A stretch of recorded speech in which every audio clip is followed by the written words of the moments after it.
But what about the rest of passenger operations? We've got a load of operators still here, either partially or wholly left over, that we have not subsumed. And this is where we need to think about the structure of government in England. So we know that we've got, UK-wide government, fine. We know that we've got the devolved governments in Wales and Scotland. England doesn't have its own devolved government. What it does have is strategic authorities. Those are either, city regions or some of these other kind of urban or peri-urban areas that have been kind of decided to group themselves into a strategic authority, or in some cases, largely rural areas that have decided to group themselves into strategic authority.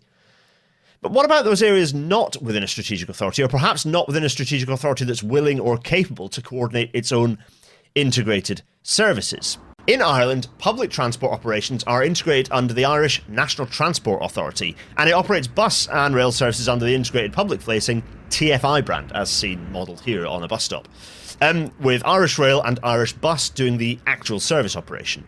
It sits under the Irish Department of Transport, but has significant autonomy and powers, and it can direct both Irish Bus and Irish Rail to do things that it needs to do as the NTA to achieve the objectives set for it by the DOT. Sound good? Sure. But what would this look like for Britain? Well, Wales and Scotland already have transport as their own devolved concerns, albeit Wales needs more powers handing to it. And that leaves England. So England needs a new body, Transport for England. It would subsume Active Travel England and Sustrans. It would subsume all of the bus and local transport functions of the DfT. It would integrate ticketing and branding of existing private bus operations outside of strategic authorities, and would eventually become the state bus operator as we begin the critical task of ending private bus operations and reversing decades of cuts and poor service.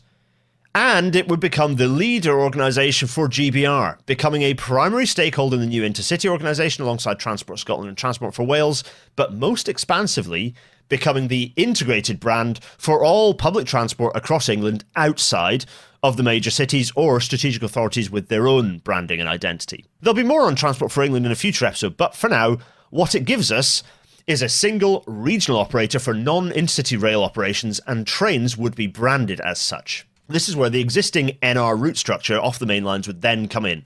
So you potentially retain some of this route structure underneath GBR Regional. Of course, you'd see further elements of Network Rail getting integrated into GBR Regional at the same time that some of the strategic elements, such as the system operator, would at least partially be integrated into the umbrella body that would work across modes to integrate bus, train, and active travel. That would be Transport for England. So what would this then leave us? We've got we've got most of them on the board now would become part of GBR Regional, but we would exclude from that West Midlands, the kind of the urban operator of trains in Birmingham and the West Midlands.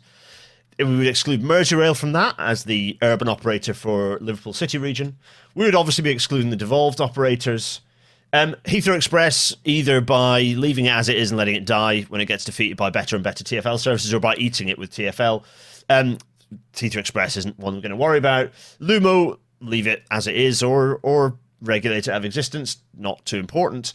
And Eurostar, fair enough, leave Eurostar as it is. I hope to see more open access operators running on High Speed 1 soon. So that basically tackles that gives us the range of operators. Of course, GTR in that, as well as South Western Railway, as well as Greater Anglia. Lots of those services, potentially a lot of C2C, are urban and suburban services that actually ought to be transferred to the strategic authority, well, actually not to a strategic authority, to TfL as it stands. If you remember back to episode 114, this was the structure we proposed. We had intercity, we had regional, and then we had all of the urban operators, fine. Rather than only thinking about the final tier, we've gone beyond this, by the way, now that's what this episode's all about. Rather than thinking only about the final tier of operations as urban only, we may as well align them with the new strategic authorities, as one size doesn't really fit all. For example, in the case of Transport for Cornwall, which should be empowered to jointly brand trains alongside GBR Regional and in place of Transport for England. However, the aim should be for all of England's city regions to have an integrated operation that prioritises unified identity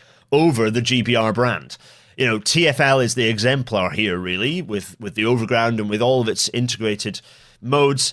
The B network is emerging, Nexus with the Taiwan Metro and others has not really been allowed to use its unified brand, but I hope that will roll out to a greater extent with the increased level of devolution going to that strategic authority. Merseytravel, of course, Liverpool City region, does integrate across some of its modes, though it needs to integrate across more of them.